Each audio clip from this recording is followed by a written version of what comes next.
Eravamo rimasti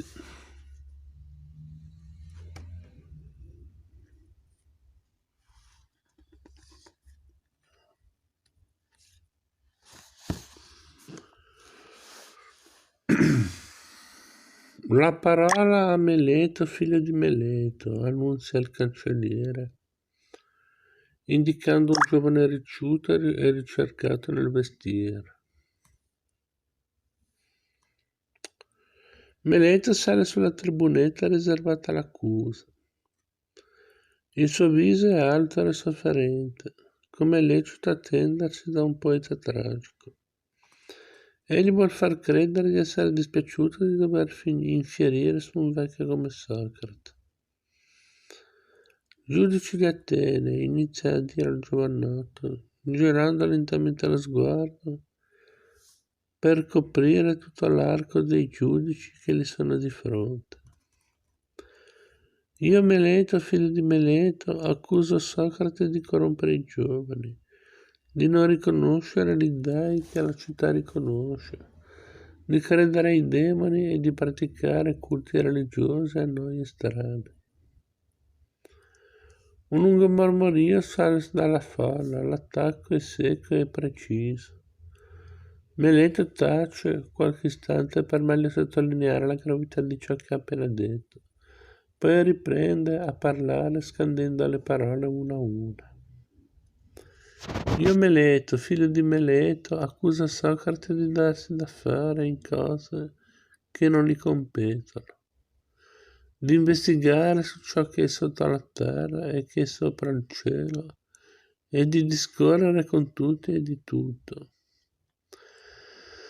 tentando ogni volta di far apparire migliore la ragione peggiore. Per questi reati chiedo agli ateniesi che gli venga mandato a morte.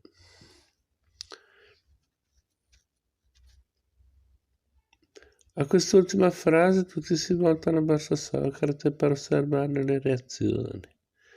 Il filosofo ha sul volto un'espressione di meraviglia. Più che un imputato sembra uno spettatore, è Eutimaco dà di gomito a Caglione e commenta la situazione dicendo: ho paura che Socrate non si renda conto in che guai si sia venuto a cacciare. Meleto ha ragione, tutti sanno che Socrate non ha mai creduto agli dei. Si dice che un giorno abbia detto: sono le nuvole e non Zeus a provocare la pioggia. Sono le nuvole e non Zeus a provocare la pioggia. Altrimenti, se dipendesse solo da Zeus, vedremmo piovere anche quando è sereno. In verità obietta Caglione è Aristofane che fa dire queste cose a Socrate e non è Socrate a dirle. Il processo intanto prosegue il suo corso e dopo Meleto salgono sulla tribuna altri due accusatori, Anito e Licone. Mi ha raccontato Apollodoro, dice Caglione, che ieri sera Socrate ha rifiutato di farsi aiutare da Lisia. Gli aveva scritto un discorso di difesa.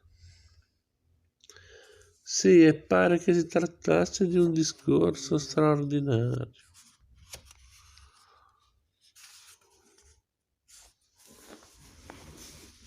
Lo credo bene, il figlio di Cefalo è il migliore di tutti ad Atene. E perché mai ha rifiutato? Chiede Eutimaco.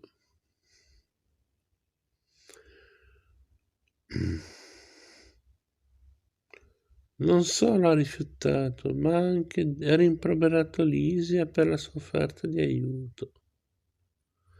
Gli ha detto: tu con i tuoi trucchetti verbali vorresti ingannare i giudici per il mio bene.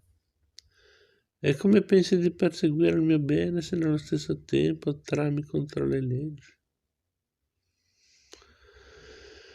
Il solito presuntuoso. Anita e Licone hanno appena terminato il loro intervento. Il cancelliere capovolge la clessidra d'acqua che controlla il tempo delle aringhe e proclama: e adesso la parola a Socrate, figlio di Sofronisco.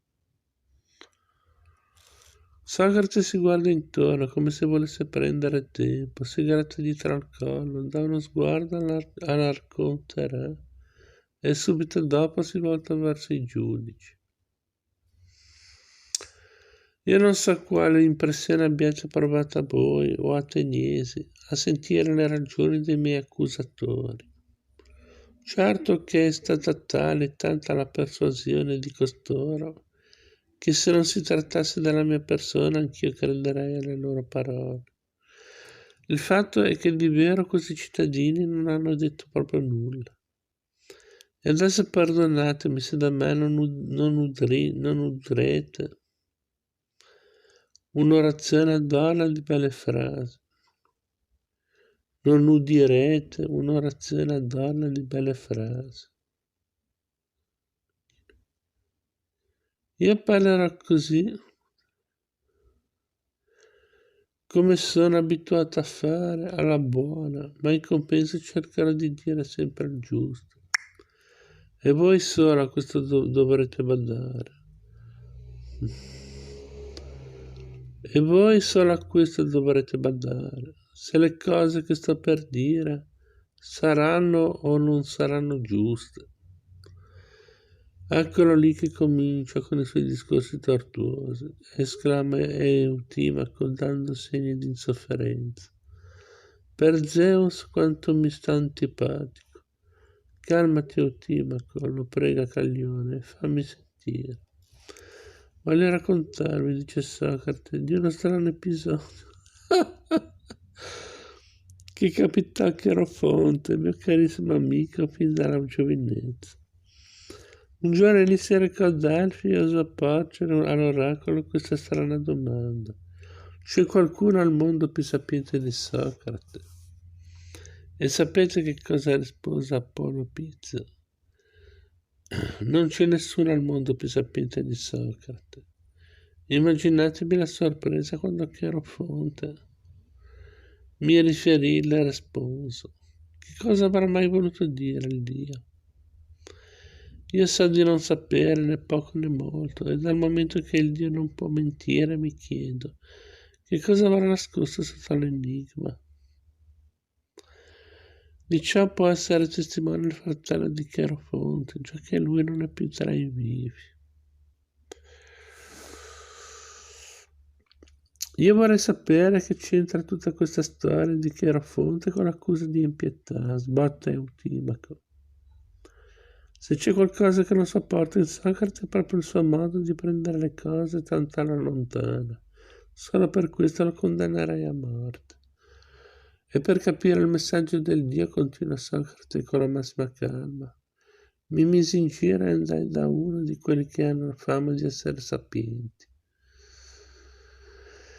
Il nome non ve lo dico, o ateniesi, vi basti sapere che era uno dei nostri uomini politici. Ebbene, questo bravo uomo mi parve sì che avesse l'aria del saggio, ma che poi in realtà non lo fosse per niente.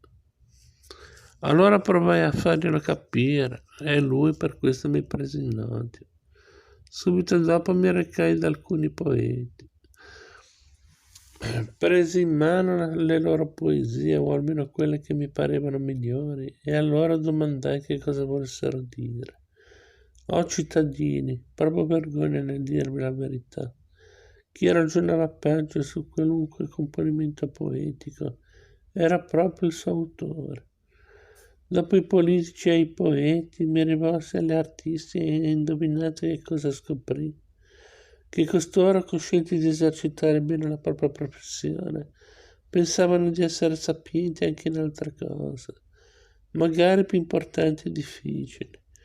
A quel punto capì che cosa aveva voluto dire l'oracolo. Socrate è il più sapiente degli uomini perché è l'unico che sa di non sapere. Nel frattempo però mi ero attirato all'odio dei poeti, dei politici e degli artisti, e non a caso oggi mi vedo accusato in tribunale da Meleto, che è un poeta, da Anito, che è un politico, e un artista, e da Licone, che è un oratore.